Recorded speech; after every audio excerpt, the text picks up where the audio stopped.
Let's get going. All right, ladies and gentlemen, welcome to Kabbalah Café. This is our weekly look at all things mystical. So today, the topic is Beyond the Matrix. And I'm using the Matrix in reference to the film that came out years ago with, what was it, like 1999 or something? 1998? Great movie.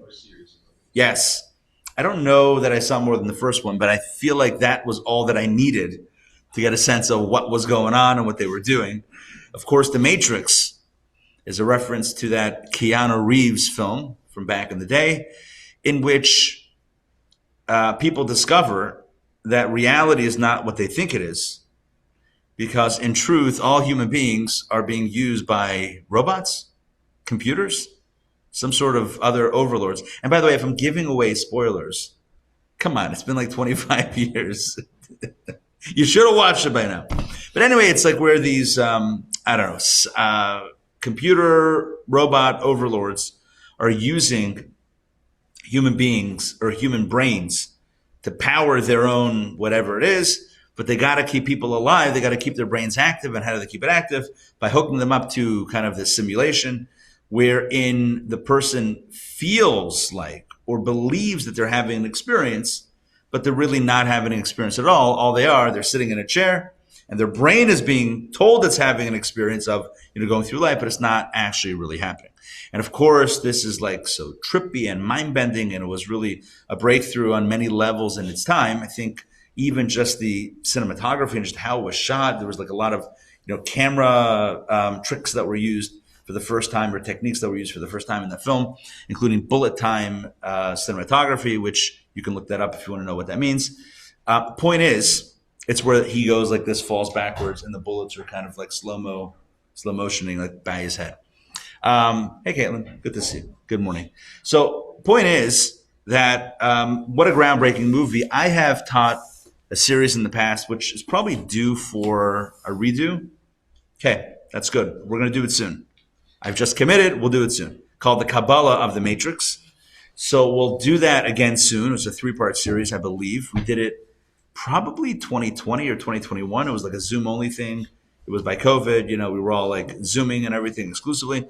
So it's time for a repeat. But the core idea is that in Kabbalah, you have this notion that things are a little bit kind of like the Matrix movie portrays, which means that reality is not always what it seems or what it appears to us as being. And this is really important because as the mystics tell us, and of course this is like the bread and butter of Kabbalah, is that there's a reality that we are aware of, but a reality also that is beneath the surface, that is behind the scenes, as it were.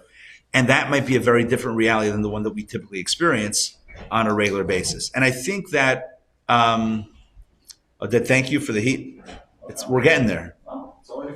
Yeah. We're getting there. So I think it's important to recognize this truth, that Kabbalah speaks extensively about the fact that the truth or the reality that we see is not the whole truth. And there are many different ways to frame this, and we've talked so much about this in past sessions and whatever. You have the concept of tzimtzum, which means this concealment where God sort of contracts himself to allow space for reality. But of course, God really doesn't contract himself. God just makes it appear as though he does to allow us the consciousness or the perception that we exist in our own space. But the truth is, God is as everywhere and all pervasive as he was before. The point is that the reality that we see and the truth that is are not always aligned. And so that's why today's class is entitled Beyond the Matrix. Because in truth, what you and I see, by and large, and I'm not necessarily referring to the details of that film that we're referencing, but more of the general construct that there's what appears to be true on the outside, and there is the truth on the inside. So typically, by and large, what we see is the outside. And yeah, I think so. Just whatever you take, make sure to put back and whatever. Okay, thank you. So the idea that we see, but the most exterior surface of reality is a Kabbalistic truth and a very important idea. There is a deeper truth. like kind of, the Matrix was always the way they depicted the truth is like the code, right? The code that's kind of falling with the letters, the green or whatever it is, computer code that's powering everything. Really what you're seeing is only a simulation. The truth is it's all code. Okay, well, just modify the language. What we see as reality is only divine code. It's not some robot overlords, it's God who's coding it for us. But if we saw the truth, we would realize that nothing is anything but the Word of God. Which word, of course, is language. It's interesting how even in film and in whatever it is, popular conception, and the truth is even in software development, computer coding, it's all with language. God creates the world with language, and indeed we create or we conceive of this type of creation also in the construct of language. So God created AI. God created everything that is the foundation of what we can then take and manipulate. Right? God gives us all the tools, and we then utilize the tools that God has given us. That doesn't take away from human creativity. I would say it's enhancing human creativity. We are using the building blocks that the architect, the creator, has put there for us to use. But the point is like this. When we look, and I always use this example, when we look at the table, what we see by and large is the surface of the table. We see the outside. And I'm not talking about if you took a microscope and you looked at the molecules of the table, then you would see something different. I'm talking about the spiritual molecules, what really powers it. And so most human beings, most of us, when we look out at the world, but also not just with our eyes, when we go about our lives and we go about our days, we encounter the matrix, meaning we encounter the surface reality. And that's what to us is real. This is real, and the spiritual code, the spiritual truth, divine, all of that is, we believe to be true, but we don't see it. And therefore, we struggle. Why do we struggle? We struggle with all sorts of things. We struggle with the tension between the physical and the spiritual. We struggle with the tension between that which is immediate and that which we believe to be true. It's like instant gratification or my ultimate purpose. I don't know. It's going to be it's a toss-up. At any given moment, what am I going to go for? The most immediately gratifying thing? That's the most expedient. It's the most like right here. Or the thing that I believe or I know to be true, but I can't really see, touch, or feel. And that ultimately is like going to play into my purpose and my mission. That's a little bit of a hard sell. It's a little bit of a hard sell. You tell somebody, hey, don't go for, it's like you tell a kid, I've used this example before also. It's like, don't go for the candy. Here's your birth. You can have choice of 2 birthday gifts to the 3-year-old, a lollipop or $100 check. You know what a 3-year-old is going to take? The lollipop. Why? Because it tastes good. It's because you put the check in your mouth, it's going to be gross. That's it.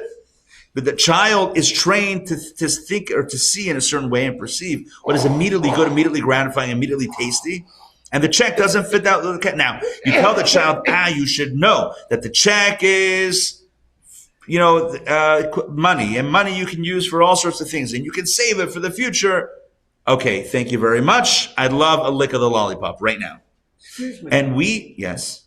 Depends how big the check is, really. $100 check, Depends how the child is trained. A 3-year-old, a $10,000 check, the 3-year-old, unless you're controlling the choice of the 3-year-old by taking their little hand, and making sure they grab the $10,000 check, they're not going to grab the check. It's not going to happen. They're always going to go, which 3-year-old is going to not grab the lollipop? I mean, yeah, exactly. There are ways to get around this. But the point is, we are that 3-year-old. I mean, we're a more evolved version of the 3-year-old, but we still like most immediately the stuff that is right in front of us and the stuff that feels good right now, right in the here and now. And we don't always think about, long term and what's important and what's really true and what's, the bigger things in life. Yes, we do, but it's not the most immediate thing that most people think of.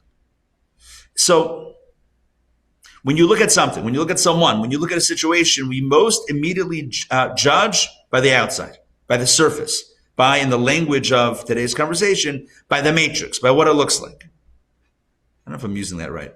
Whatever. By the surface reality. But we're not looking necessarily or consistently beyond the surface. This creates tension. It creates tension between what we know to be true, but what we want to do in the moment. It creates tension between our animal soul and our godly soul. The animal soul always sees the surface. The godly soul always tries to find what's beyond the surface.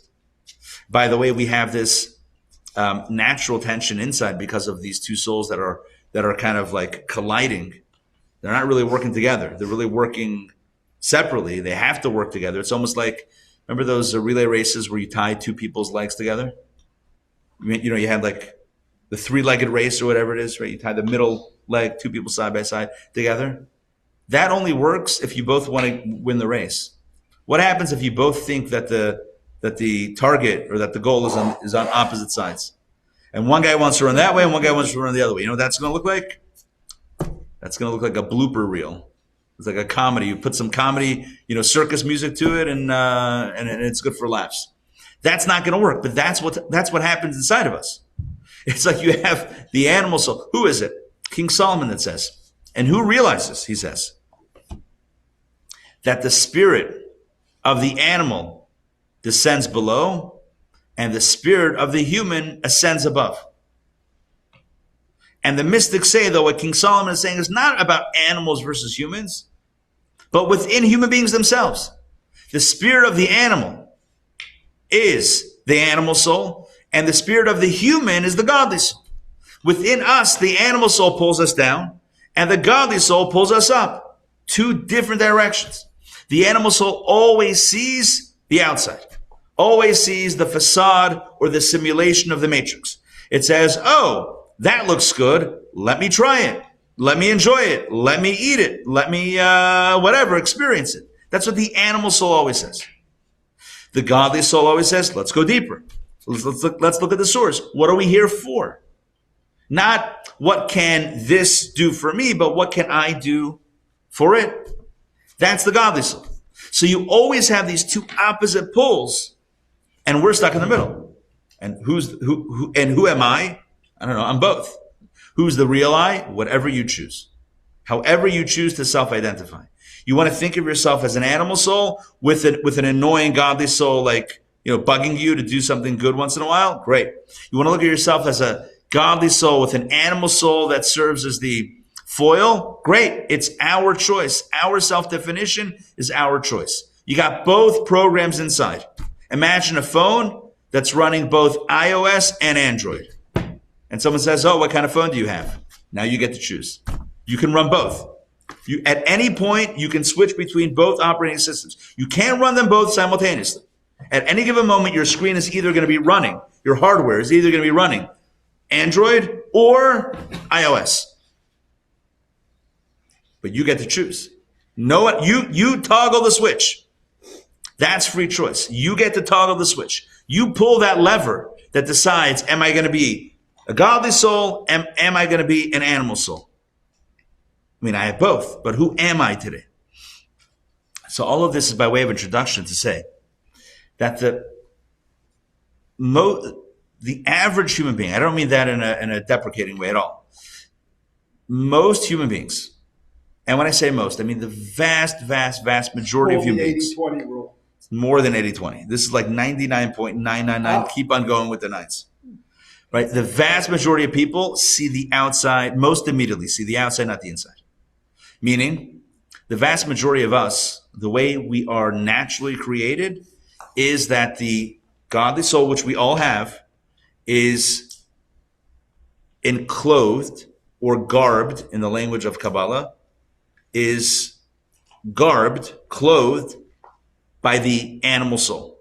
It's not that they're two, side by side, as much as it is a godly soul inside, as it were, an animal soul. And Gotta so let it out. Huh? Gotta let it out then.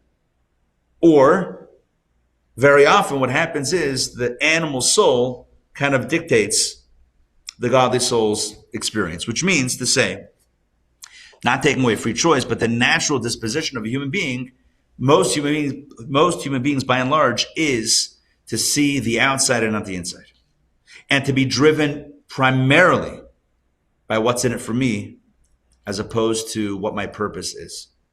That's most people in most situations. That doesn't mean that people are evil or, most often doing bad things. We're not talking about bad things. No one mentioned bad. But self-serving, sure. Self-gratifying, yeah. Self-oriented, yes. Most people, most of the time, are concerned with self above all else. That's the way we are. And that's an animal soul psyche. And so when we encounter something, our most immediate thought is, what can it do for me? Not necessarily what can I do for it. And so using the example we've used throughout this series that we're actually coming close to the end on, when we look at a piece of food, our most immediate, for most people, the most immediate thought is, what can you do for me? Meaning, how can you make me feel? How will I enjoy you? And it's very rare that it's more rare for a person to say, oh, how can I be of service to you? I.e., elevate you for a higher purpose. That's the more rare approach that people have to food. Now, it doesn't mean that a person can't achieve that. What it means is, if we're being honest, and might as well be honest, because what's the alternative, right? Most of us, when we look at a good piece of food, you go to a restaurant, you order the steak, if that's your jam, right? Or you order whatever it is, the best thing on the menu, you're excited probably about how it's going to taste. And you're less excited about how you can have at this opportunity the chance to elevate the food. That doesn't mean that you're not going to elevate the food by utilizing it for something positive. What it means is, what is your initial approach to that thing? And what is the overriding consciousness? Which means to say that most of us are stuck in a place where we take the exterior for granted and the interior. The truth of the thing is, we're a little bit less certain about that, even though we know it to be true, but we're not necessarily locked into that space.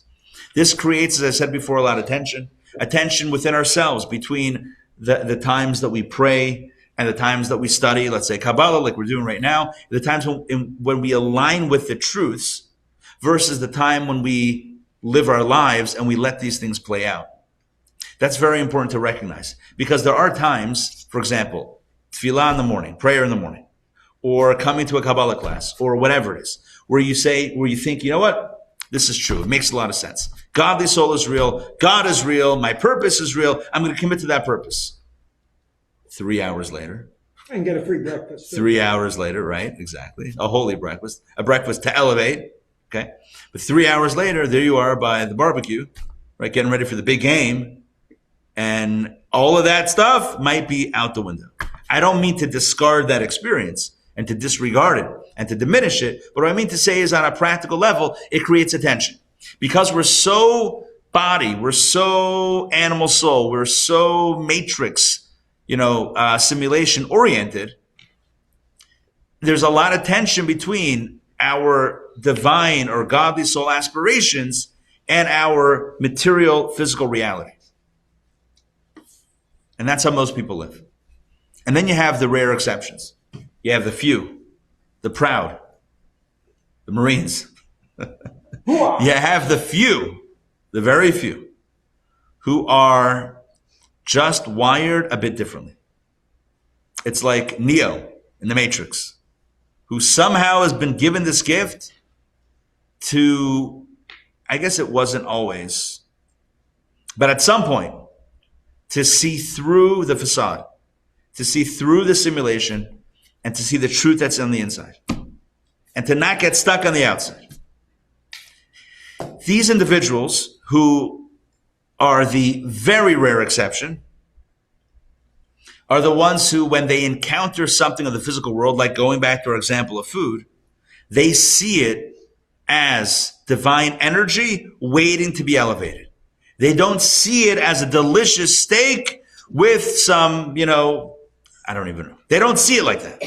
What they see is a divine opportunity to take divine light that's contained in this substance and elevate it. It's purely mission oriented. But the only way to elevate is to make a bracha over it. And to eat it. But that operation is not one of the senses. It's not one of the, not that it doesn't taste. I'll tell you a story. This is a story that's told of the Alter Rebbe, the founder of Chabad.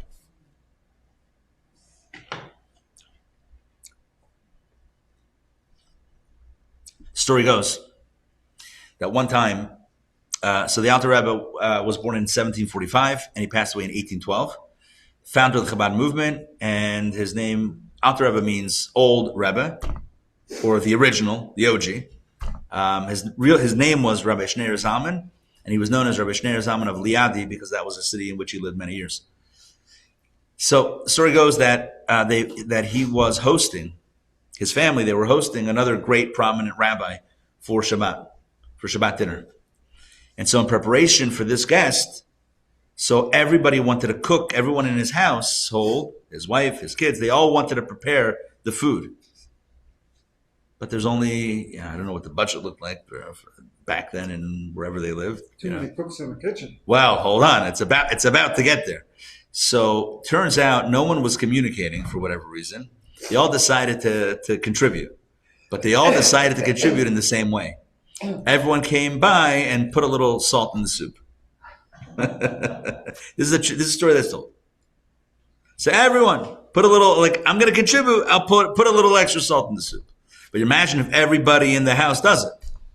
You know what happens? It's a salty soup. Throw a potato in it. So it's Friday. Is that what? Yeah. Take a potato. Really? Throws out the salt. Really? You know that? I had no idea. Did you know that? There you go. Jeff, either you're sharing with us deep information or you just made that up. One of those two. Came from my mother. All right. So the story goes that they're serving this, and no one knew that everyone put in a little soup, and I guess no one tasted it. So now it's the meal. They serve the soup, and they give the guest first, and he takes one spoonful. He's like, okay, can't eat this. And then they give the Alter Rebbe, the host, and he's eating the soup. Later on, they said, how could you eat the soup? It was way too salty. He said like this: from the time I went to Mezrich was where his teacher, his master, his teacher lived, the Maggid of Mezrich, Rabbi Dober Mezrich. From the time I went to Mezrich and spent some years there, I'm paraphrasing, something along the lines of I lost my taste. I don't know that it means that he destroyed his taste buds, but the way I understand the story is eating didn't become about the taste. It became what's important. Eating became about the purpose and not about the taste. You know, there are certain things in life in which you and I could totally relate. And I'm going to try to see if I can find an example. You know, imagine someone who, imagine there's God forbid, a house on fire. And you see people inside. And you're not a fireman, and the firemen are not there yet. But you have the ability, you realize they're stuck, but you can break a window and you can you can get them out. And you do it and you save people. Give me a tale of two people, okay? Two people do the same thing. One person gets out and they say, wow, thank you so much for saving our lives. And you're like, listen, I did what I had to do. Second guy did the same thing, calls a press conference and says, here's what I did. Here's my merch, right? That's it. Rabbi Ari, the hero of the day.com. You would say, it's not, it's like, what is that? Who does that? It's distasteful to make this about you. Sure, you did something incredible to save a life, but don't make this about you. What are you mugging the cameras for? Imagine the cameras are taking the fire hey, I just want to share that I saved those people. Be like, who? How can you be so political? It's distasteful. How can you be so political? Hold on one second. It's distasteful. It's actually, it's not nice. No, one second. Shouldn't you get something out of it? Why should it be just about the purpose, about the cause, saving a life? Why don't you get something out of it? So you see, for some things, you and I do see beyond the matrix. For some things, we're like, no, this was not about me. This was about me doing what I needed to do. Why can't food be the same thing?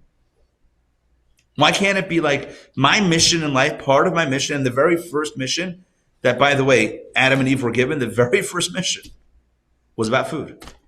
Before anything else, the first challenge that humans were given on the reality show of life, the first challenge was, don't eat that food. They couldn't hold themselves back.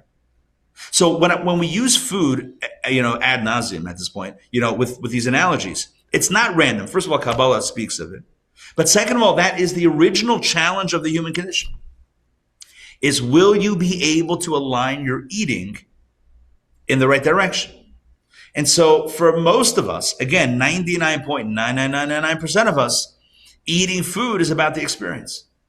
This is great. This is delicious. This is tasty. I love it. Ooh, I don't like it. It doesn't taste good. I hate that food, kids might say. All about the taste.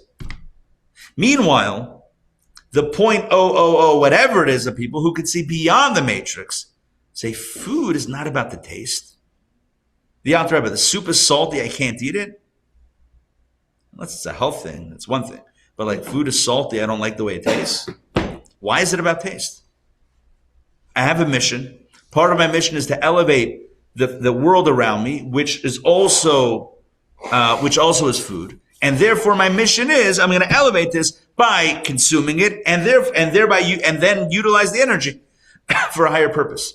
That's what I'm doing. I'm not eating something that tastes good. I'm eating something for a purpose. Can you balance both? Let's say you save the people from the burning building, and you're not seeking any fame or selling your merchandise, but they want to interview you. You can say no, and then so you're brought along. Wait, can you enjoy your food? I will say this. Have it serve a purpose as well? It's a good question. Let me repeat the question. So Mark is asking, could you, having saved the people from the burning building, could you also do an interview? Yes, but I think the interview would look something like I was just doing what any of us would do, to save a life, to be able to have the opportunity to do that. It's, it's humbling and I'm glad I was able to do it, that sort of thing. Will it feel good? Later that night, you're lying in bed. Will you feel good about yourself? It's possible. Is it okay I think it's okay. Is it okay to enjoy your food? I think it's okay. That it's serving another purpose as well. I think so. I'm going to say, if your wife's best friend did the cooking, don't enjoy it as much. I think the point is, you're asking, is it okay to enjoy the food, or does that make it, a lower experience? I think that Kabbalah, to get this clear, it's sometimes helpful to speak in more of the extremes. That's why the extreme of indulgence versus the extreme of not even tasting the soup that's too salty to eat. So those are the extremes. But you're asking in more human, subtle level.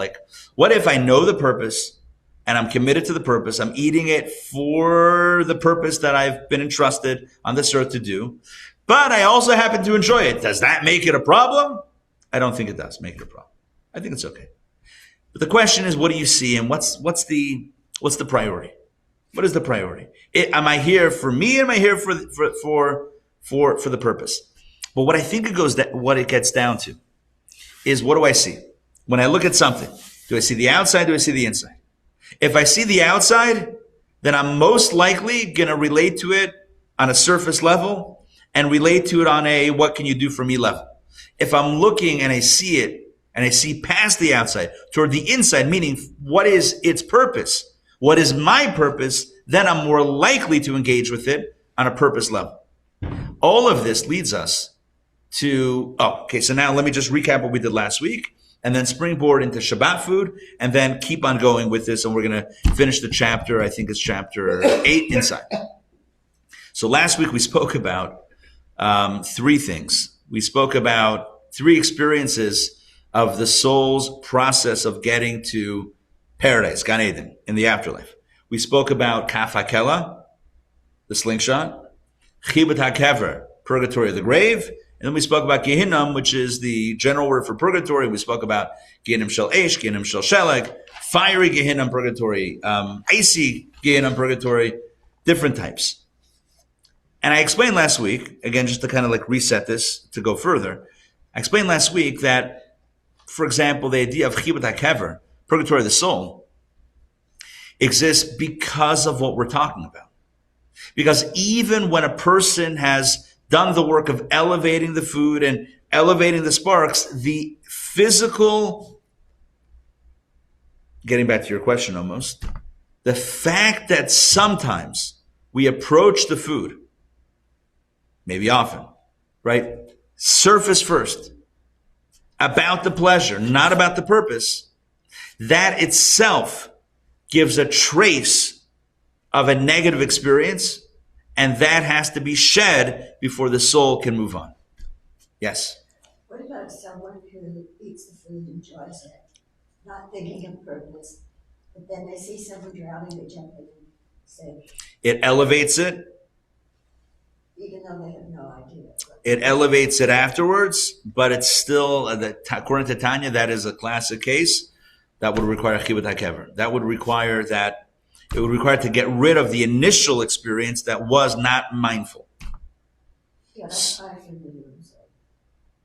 How that plays out? The concept.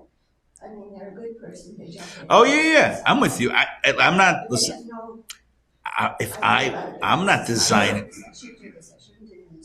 to be very clear here, I am not designing the system, nor am I approving the system.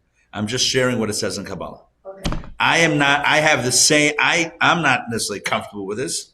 I would like there to be no complicated processes. Well, and then you don't understand it at its innermost level. As to why it's beneficial. Maybe. But I think there's a human pushback against it, which I totally understand. I'm on the same page. This is what it says. So it must have been tough for them to push through Tanya and Kabbalah to the masses. Some of this is very, very... A lot of it. It'll twist your mind. That's what we're looking for. All right, getting back to the point. The idea here is... She gets it. I can tell. She's taking notes. She gets it. Kabbalah 101. Kabbalah 101. Everyone in Israel has a cousin who went crazy from reading Kabbalah. So we can too. All right. So the big idea here is that the process of kind of transitioning into the afterlife, into paradise, is very much driven by the same very tension between the outside and the inside. And the more we focused on the outside, the more process there is to retrain ourselves to look at the inside. Because if we're still looking at the outside, then like the story I told last week, heaven is going to be a wide road, horses and a wagon and a whip, which is not the paradise that anyone wants, that any soul really wants. We got to train ourselves to look at the inside. I mean, it's hard. It's hard. Imagine training someone. I mean, there's so many different examples in life and society. To train someone from looking at the outside of something. Imagine like retraining someone who grew up with a capitalistic mindset, not Kabbalistic mindset, capitalistic mindset, all about money, earning money, and succeeding, and kind of retrain them into thinking in philanthropic terms. That's not always easy. Someone who goes to transform a mindset from taking to giving is very difficult. Can be very difficult. It can also be smooth, but it can be very difficult. It would make sense for that to be difficult. Or a person who was raised, I don't know. I have a lot of examples in my head that I don't think are worth sharing. But anytime There are only 1, 2, 3, 4, 5 people here. Share away. All right. I appreciate you expressing the safe space. But the point is, it doesn't matter the specific example. Retraining yourself to look from the outside, instead of looking just at the outside, but to look deeper, to look on the inside, is not always easy, especially if a person has been trained or whatever, or naturally is focusing on the outside. I think it's really important to recognize that it's a big shift. Now, the thing that we were going to get to last week that we didn't, that I want to pick up right now, is the idea of food on Shabbat. Again, sticking with the food theme on Shabbat. So what happens on Shabbat? It's very important to recognize what the mystics say. And the truth is, it's in the prayer books. The prayer after, at least in the Chabad prayer books, there's a prayer called Kegavna, which is after the rabbi's sermon, after the rabbi's short speech, Dvar Torah Friday night. It's after the Lachadodi, after we sing the Lachadodi, and there's another 2 paragraphs. After that, there's like this Aramaic section. I don't think all different Nuskot don't say that, right? It's not in Ashkenaz. It's only Chabad? Maybe Sfard? No, Edlot HaMizrach also do not have that at all. So it's a Chabad. It's not necessarily Nusach Ari? It's in Nusach Sfarad, not Nusach Sfaradim. So it's probably it's based on the Arizal, the Kabbalah. It's from Kabbalah. And it explains basically, if you read it in the original, it's Aramaic. It's not even Hebrew. It's Hebrew letters. It's Aramaic. And and if you read the English, it'll take you on a journey. I don't even know what you're saying, but it'll take you on a journey. We don't have any Siddurim here, right? Even if you translate to Hebrew, it doesn't make much sense. Look what we have right here in the corner. We have a fine collection of prayer books. All right, you guys ready? Let's crack this. Let's crack this open. All right, here we go. So this is going to be the Friday night service and the Kegavna. So don't worry. We're not. No one needs to rise. We're not saying a Kaddish here. You're not going to give us some wine or grape juice? No. Take a look. 160. I'm going to read the English. This is the English. Just as they, the 6 Sfirot, unite above in oneness, so she, Malchut, unites below into the mystery of oneness, so as to be with them above, unity paralleling unity. The Holy One, blessed be He, who is one above, does not take his seat upon his throne of glory until she enters into the mystery of oneness, similar to his, to be oneness corresponding to oneness. This, as we have stated, is the esoteric meaning of the words, the Lord is one and his name is one. The mystery, and then the second paragraph, Raza de Shabbos, the mystery of Shabbat. She, Malchut, is on Shabbat, united within the mystery of oneness, so that the supernal mystery of oneness may rest upon her. This takes place during the Ma'ariv prayer on Shabbat Eve, for then the holy throne of glory merges into the mystery of oneness and is ready for the holy transcendent king to rest upon it. As Shabbat arrives, she merges into oneness and is separated from the other side, and all strict judgments are severed from her. And she remains in unity with the holy light and crowns herself with many crowns for the holy king. Then all powers of wrath and all adversaries flee from her and vanish, and no other power reigns in any of the worlds. Her countenance is irradiated with a spiritual light, and she crowns herself here below with the holy people, all of whom are crowned with new souls. Then the commencement of the prayer is to bless her with joy and radiant countenance. And let us say, what are y'all talking about? Right? That's it. That's what we say. Kegavna, and now you know why most people don't say it. Excuse What are me. we saying? Yeah. After reading the English, you couldn't tell that was a Chabad thing? It's a mystical thing. It's It's it's Kabbalah. This is straight up It's Kabbalah. certainly not a Misnagit thing. It's certainly Kabbalah. That's what we can say. It's certainly Kabbalah. And what does it say? If you notice, there's a lot of she in there. And there's a lot of she in the Lechadodi. Let us greet the Shabbat queen. Right? Let's greet the Shabbat queen. The bride. The queen. She. Malchut is feminine. Here's what you need to know. The world that we know of, the world of the matrix, the world of the facade, the world of the simulation, in Kabbalah, that all is attributed to Malchut. Malchut is the lowest of the 10 Sfirot energies. It's Chachma, Bina, Dat, Chesed, Gevura, Teferet, Netzach, Hod, Yesod, Malchut. Malchut is the lowest. 10 of 10. And it is from Malchut that all of physical creation emerges. It's from Malchut that all divine obfuscation, to use a weird word, divine concealment comes from. Malchut is what creates, as it were, the concealment, what creates the matrix, what creates the facade, what creates the simulation, the appearance of otherness, something other than God. It's all within the divine plan, but that's what Malchut does. It's the lowest, right? If the light gets smaller, smaller, smaller, smaller, it's from Malchut that otherness emerges. Okay, We could do classes on Malchut itself. Malchut is the most mysterious of all of the sphere. Malchut means kingship, sovereignty. In this case, it would be, I guess, the queen, not the king, the feminine energy. See, it's from greatness, or sorry, Malchut, from Malchut that creates greatness, or creates what? No, takes from infinity to something concrete, something defined, something limited, something that is defined as otherness, something other. Yeah, otherness. Okay, that's Malchut. But if you remember what we read over there, what happens on Shabbat? What is Malchut? What is Malchut? It reconnects with the oneness above. You know what that means? The matrix starts disappearing on Shabbat. One day a week in which the facade is less pronounced, where you can see through everyone, not only the 0.0, whatever it is, right? But everyone has the ability to see through the surface, to see through the matrix and see what the truth is. To experience 24 hours or 25 hours of unity with purpose as opposed to pleasure.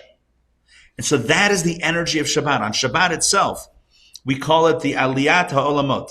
The worlds are elevated, meaning that which appears to be disconnected reconnects. Now, it's always connected. The most important thing is to always remember everything that looks separate is also united with God, but the perception looks separate. On Shabbat, the perception, our perception, is opened up to see a little bit of a greater truth. And objectively, it's easier to see the truth. The truth is less concealed. The truth is more pronounced. It's easier for you and I to be Keanu Reeves in the Matrix on Shabbat than it is during the week. It's easier. Now, what that means is that the food that we eat on Shabbat takes on a different nature. This is very important. Throughout the week, there's almost a contradiction. We were kind of discussing this in your question, but there's almost like an either or, like a choice. It's like a binary choice, either this or that. Either the food is going to be about pleasure or it's going to be about purpose. And yes, if it's about purpose, can you also enjoy it? Maybe, yes, sure, but it's pretty much what is your intention? Is your intention self-gratification? Is your intention purpose?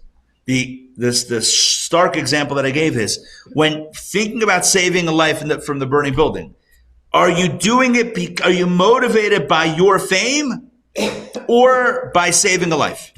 I think most people would say saving a life. Very, very few would say fame. Some might say fame. The only reason I did it is for fame. But most would say I did it because of saving a life. When it comes to food, by and large, it's the opposite. Most people would say I'm motivated by pleasure, by self-interest. Very few would say I'm motivated solely by purpose. No, I didn't eat for me. I'm eating for the energy in the food to elevate it. I'm just rescuing it from a burning building.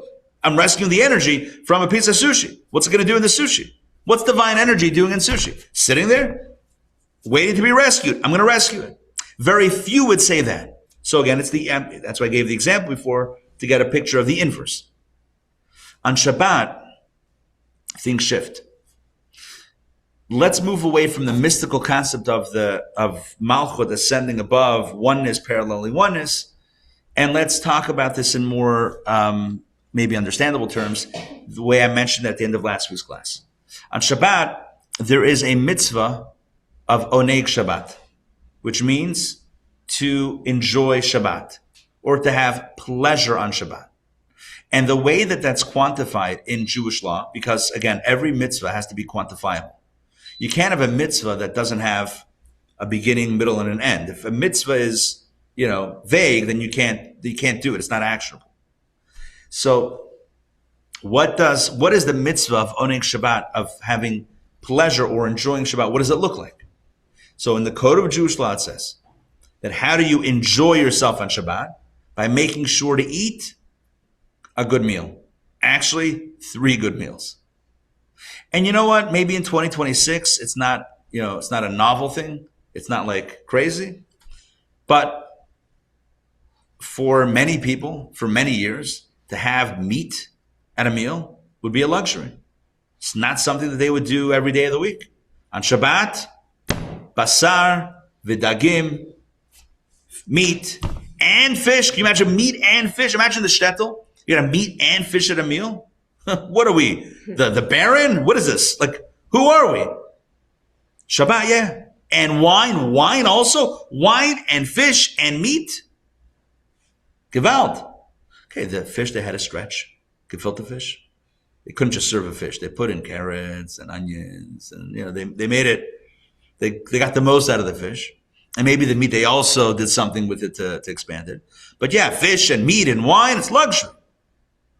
Rabbi Isser always jokes that we have to update the Shabbat menu, like chalent Shabbat.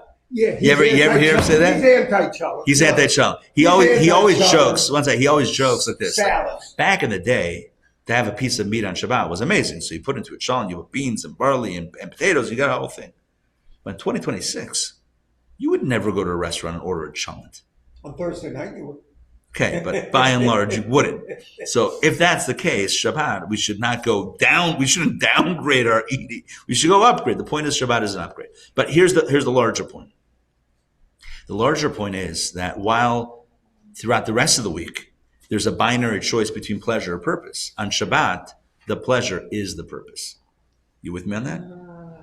The pleasure is, there's purpose in the pleasure itself. On Shabbat, the pleasure is a mitzvah. So it's not that what am I focusing on? It's almost like a camera, right? There's two people, here and there. Am I focusing here or there? Like, which one is blurry? So throughout the rest of the week, which one is going to be clear? Which one's going to be blurry? Am I focusing on the immediate pleasure or on the mitzvah, on the purpose of why I'm eating the food? On Shabbat, it's a different metric, a whole different system. The pleasure is also a mitzvah. So go enjoy the food. It's also a mitzvah. This is a radical difference. That means that if you're eating on Shabbat, now if you're not eating a meal on Shabbat because it's Shabbat, then its pleasure is still disconnected from a mitzvah. But if you're eating a good meal on Shabbat because it's Shabbat, amazing. You don't have to say, I'm doing it for the mitzvah. Sorry, 1 second. You don't have to say, it's not about the pleasure, it's about the purpose. The pleasure is the purpose. Make sense? This is how things are elevated. This is one example, one way in which things are elevated on Shabbat, where even the pleasure now is aligned with purpose. You see that? That's the aliyah. This is a very practical way of understanding that kegavna that I read before. What does it mean that she is united in supernal oneness, one paralleling one? Okay. It means on a simple level in one area that the pleasure of food is now a mitzvah. Did you have a question? Yes. Yeah, so basically, I was curious about this. So like the oneness, so that means what happens to your animal soul and your godly soul? Or, does it become one? Good question. You said that you run on one Good system question. or the other. Good question. So on Shabbat, what about the animal soul? It seems like in general throughout creation, the lower is elevated a little bit higher.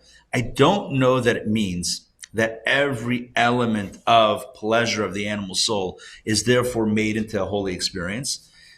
Because I don't believe that that's true. But there are certain areas, including food, in which the notion of not that I'm going to bypass the pleasure for the purpose, but the pleasure itself is the mitzvah. Now, does it mean that the animal soul is transformed into a holy ally, all like completely? I don't know that it's wholesale, but there is a shift. There is a shift. So I know I'm not really answering your question but it would require further research as to exactly, to what degree it shifts, to what degree it's still, adversarial. There's one day a year in which we say that there's no negativity, and that's Yom Kippur. Yom Kippur, it says the Satan, the negativity doesn't operate. HaSatan is the numerology is 364. Operates 364 days a year, not 365. One day it's off, the negative force, and that is Yom Kippur. Shabbat, I think it's elevated. I think it still could provide a little bit of a challenge, but it's elevated to a little bit of a higher level. But the point is that food on Shabbat is a mitzvah. Every day food could be a mitzvah if you utilize it for the right purpose. But on Shabbat, it's not about a means to an end. The means is also an end. Does that make sense? But it's not just about the food on Shabbat.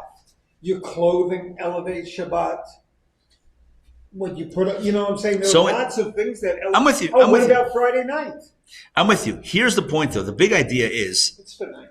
the big idea is that when it comes to the food, halacha, the code of Jewish law, quantifies it and says, what is oneg? How do you fulfill this objective of enjoying Shabbat? And it says, have a good meal, have 3 good meals. And that's why food on Shabbat is so important. Because it's not just, as it is throughout the week, that the taste of the food is really a distraction to the point. The point is rescuing the energy from the burning building. That's the point. You're here in a rescue mission. The interviews and the merch is a distraction to that. Ultimately. On Shabbat, again, the pleasure is the mitzvah.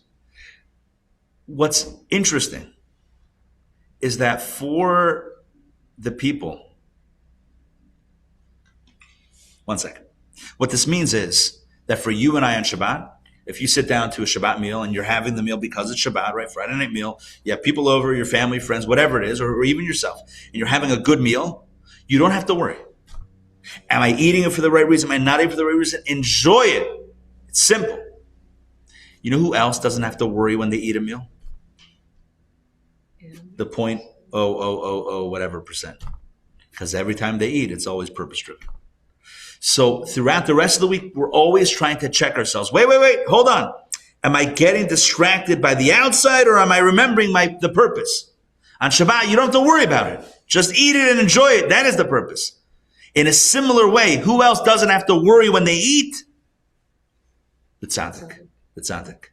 That's the 0.00 whatever percent of people who don't get distracted typically during the week by the outside, only by the inside. They're also, just like you and I on Shabbat, don't have to worry too much. They don't have to worry when they eat. There's no battle. There's no struggle. Does that make sense? That's the parallel. Let's read it inside. Now that we have that unlocks basically this chapter, and then we can close out this conversation and move on next week to the next one. All right. Take a booklet. Let me open this up on my end. So does the tzaddik on Shabbat kind of alternate? Like go on an even higher level? Like to their just pleasure, for the food? Or do they still see it as a divine opportunity? Probably they will. It's a very good question. Caitlin's question is on Shabbat, does a tzaddik... It's the second hard question. Does a tzaddik start tasting the food on Shabbat? Does a tzaddik what? Start tasting the food on Shabbat, because that's a mitzvah to have pleasure. Oh, to taste. If the Alter Rebbe couldn't taste, if he lost the sense of taste, so how could he... I'm reframing your question. How could he fulfill the mitzvah on Shabbat? How is he enjoying Shabbat if he didn't even experience the taste of food? The very virtue of the fact that he's supposed to enjoy it. That's what I think. That's what I would say. He still enjoyed it. He still enjoyed the fact that there was, right, that even if he couldn't taste it so much, whatever. You left out something very important when it comes to Shabbat food. I'm going to argue with you. Always up for an school argument. that cholent is very mystical and divine on Shabbos. Okay. I'm open to It that. has a better taste on Shabbos than if you pulled it out of the fridge and ate it on Tuesday. I would concur Tuesday it's 100%. Yes. A cholent on a Tuesday is not going to work. But All right. cholent on Shabbos, the place smells great. Okay. Yes, I agree with you. And it's yes. It's mystical. It is mystical. It is mystical. All right, let's jump in. This is chapter 8. And every Chabad Chapter 8 we started, but I want to get a running start, and my goal right now over the next 5 minutes is to finish chapter 8. Okay, we're gonna do chapter 8 right now. Let's go. There is a way of accomplishing the refinement without deception, meaning without the struggle, indicated in the verse that tzaddik eats to satisfy his soul. Chapter 8, page 72. Thank you. The food satisfies his soul. meaning that even while he eats, he is not comparable to Esau, heaven forbid, since he does not relate to the physical at all. That's the 0.000% of people that I've been talking about today. That tzaddik eats l'sove nafsho. That tzaddik eats to rescue the energy from the burning building, not to satisfy his body, but to satisfy his soul. The tzaddik eats like you and I would rescue the people from the building, completely for the purpose, completely for the other, not for self. The tzaddik eats l'sova nafsha. The tzaddik eats for the soul, for a soul reason, not a body reason. Okay. Therefore, again, the key here is there's no tension. You and I have tension.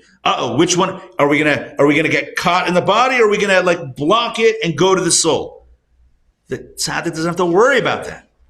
There's no body involved. It's always soul. I don't have to like worry, like, am I doing it selfishly or selflessly? Is it pleasure or purpose? There's no tension. That's why he's not comparable to Esau. He does not relate to physical at all. Let's continue. This differs from the aforementioned refinement by way of cunning, in which eating involves engaging the physical.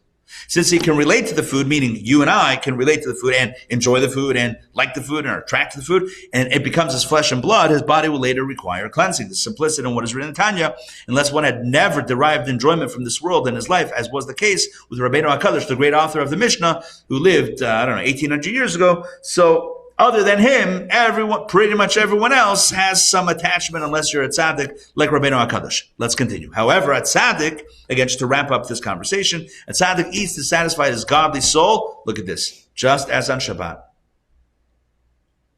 when food does not make a person coarse and earthly, since it is incorporated within godliness. It too is a mitzvah, and therefore there's no tension between the outside and the inside.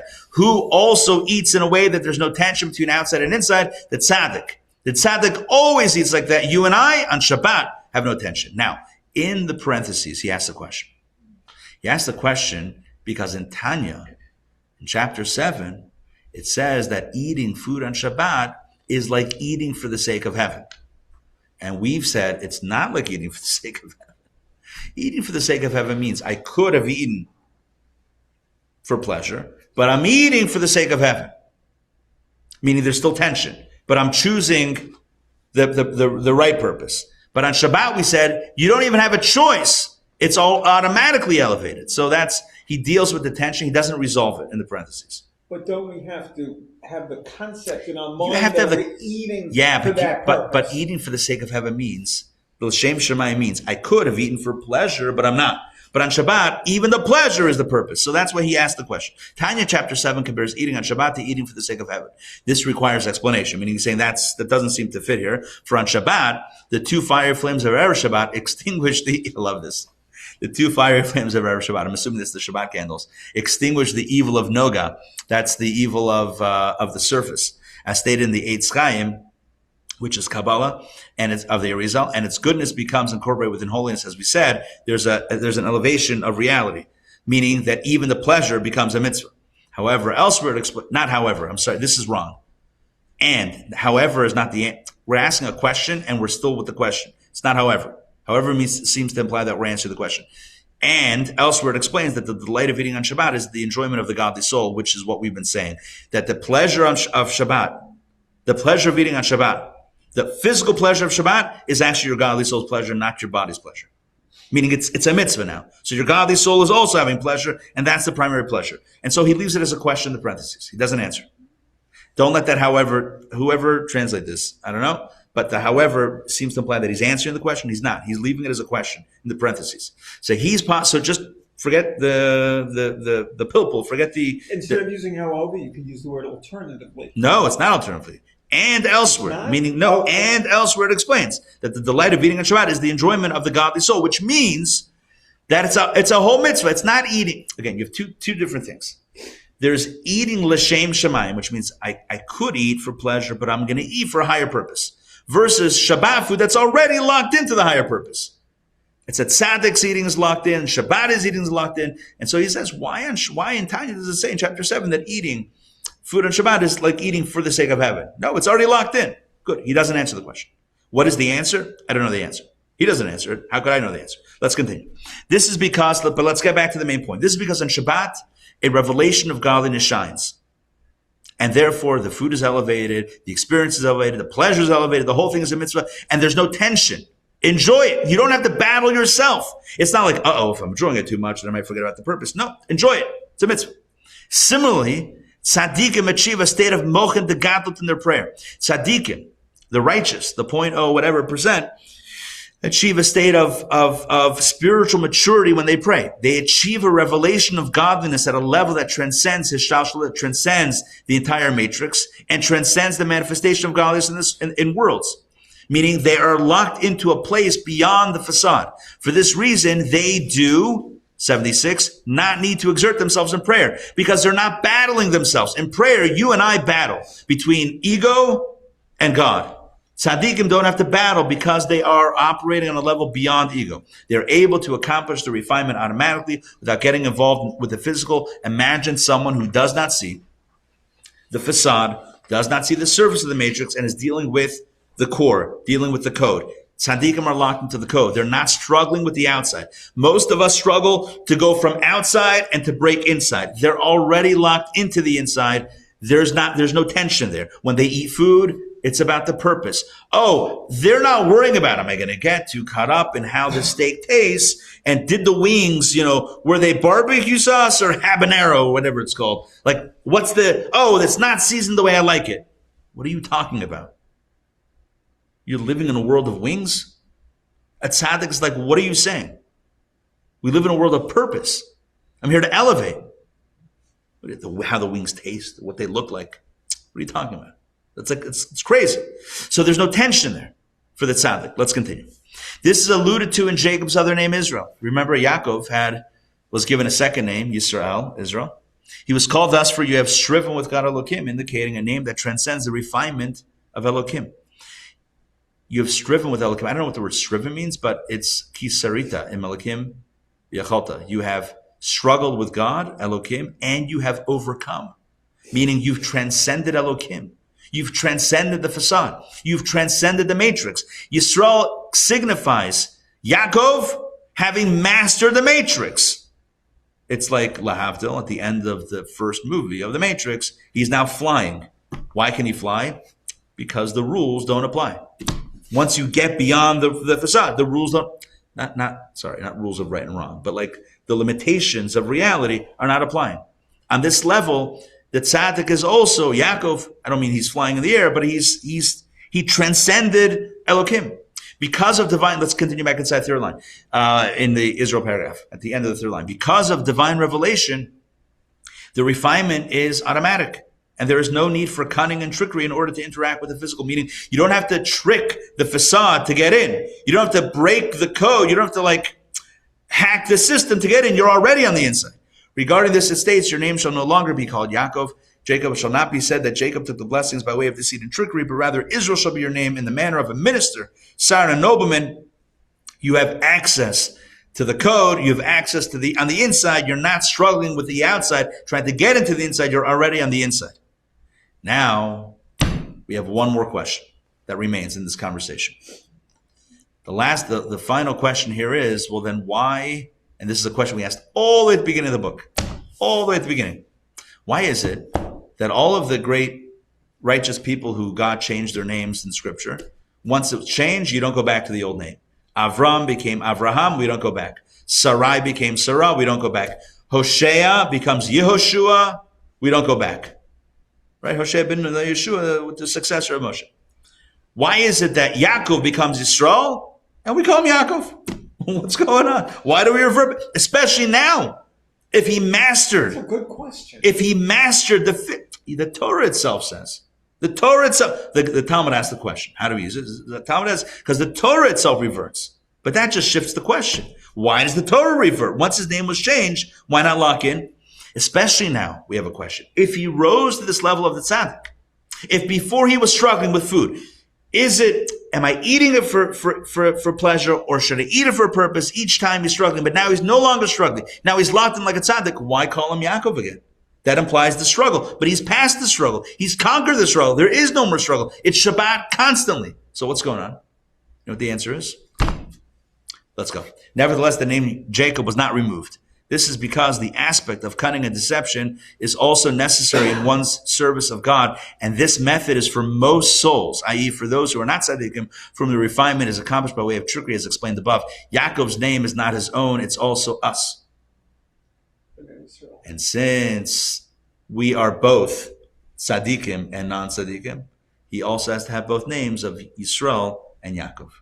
If his name just became Yisrael, and that's it, it wouldn't give space for us non-tzaddikim.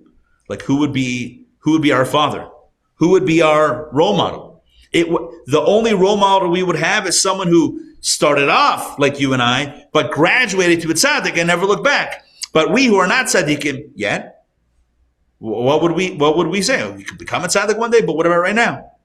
So therefore, even the Torah says, Yaakov, Yisrael, Yaakov, Yisrael, Yaakov, Yisrael, to signify that each of us, to really to really empower the Yaakov experience of the struggle and say that this too is part of the holy work. Even if you're not a tzaddik, right? You still have a space. You still have a patriarch. You still have a Yaakov model to think of.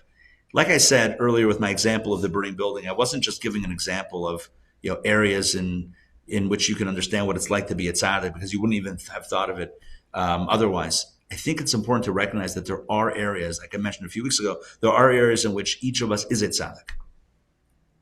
Whether it's a burning building or whether it's some other things in which we would never dream of being selfish in those areas. Like we would never dream of being petty. Like there's a Talmudic statement that a father never begrudges a son. Like a father never is envious of a son that the son is more successful. Now, does that mean that no father ever was? I don't know. But that's what the Talmud says. So maybe in that area, we're all tzaddikim. We're never looking at the surface. You got this, I got this. We're never being petty. We're always looking at big picture.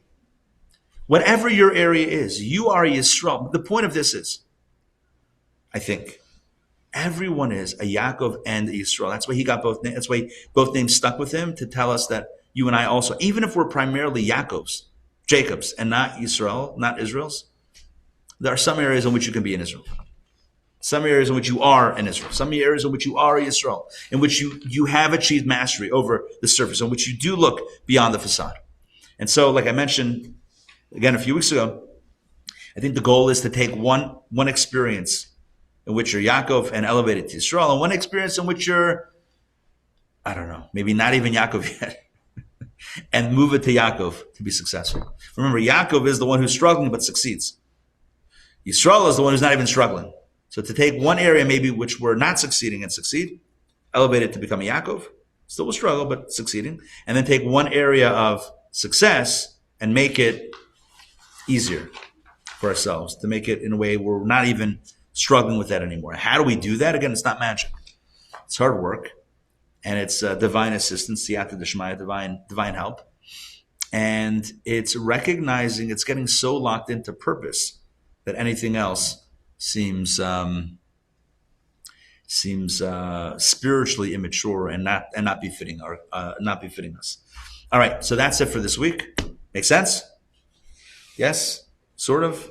All right. If you have any questions, just open up 160 in the Siddur. It'll be all clear. That leaves one bigger question. Yes. What would Rabbi Sollish have done with this class if he didn't have the movie The Matrix to reference? Oh, You'd be in God. trouble. Thank God for the Matrix. You'd be in trouble. To allow us to have the frame of reference. You're right. Right? Everything is by divine purpose. All right, good. On that note, speaking of which, next week, let me see what we're going to do next week. Next week, we're going to start chapter 9. How long is chapter 9? Chapter 9, okay, good. We'll start chapter 9. That's our final chapter. So we begin the final chapter of this text, and then, of course, after this is done, we'll start another one. We'll probably need 2 weeks on this. Chapter 9 we'll probably do in 2 weeks, and we'll wrap it up. Oh, that's perfect. It'll be the 8th and the 15th. And then I am going out of town. I'll be out of town the 22nd. So maybe we'll just pause that week. Where are you going? Toronto. Visit my son. Wow. Cold. Yeah, I hope not. Oh my gosh. I'm hoping it warms up. I'm praying it warms up. I don't know that it will. And then maybe we'll start maybe a Passover related something. Maybe HaChodesh Hazeh. That's a good one. Oh, about Malchut. That might be a perfect one. Well, I'm gonna A discourse miss that talks about March Malchus. 15th, I think. 14th, I'm gonna miss. March or February? March 14th, I'm gonna miss. Okay, well, so you're here. No, right, March 14th. Where will I be? Oh, Israel. Right. Ah, You should that's know right. that. I do know that. All right, good. Good to see you guys, Dr. Maxie. Good to see you, Shayna, and Alexa, and Jessica, and Yaakov. Good to see you all. Have a wonderful week. Shavua Tov. Talk soon.